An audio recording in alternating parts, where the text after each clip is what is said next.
Перед началом актива глава государства Рауль Хаджимба посетил строящийся музей боевой славы имени Сергея Платоновича Дбар и дал поручение закончить работу до 30 сентября текущего года.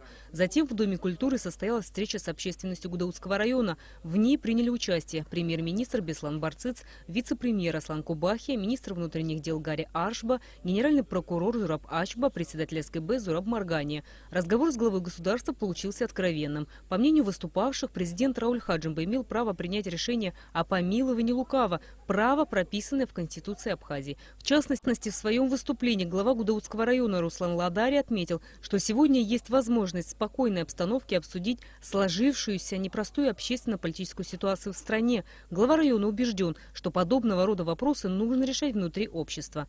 Глава государства Рауль Хаджимба также дал оценку политической обстановки в стране. По словам президента, все вопросы возникают из-за недостатка открытого диалога. Харехабра яиз авартвимшхомш район курана айцавирако имя пахко иззку аказацко хажлар ирил харкартипш ярбану хтусу хунткаррана я приайга абртамшко имя писваз иззхаз ханиза пхазо казацко хайцавира маджу хайлухарар цахи воутосстухан хзалунге Ариу яцвер, ариуз яцвер.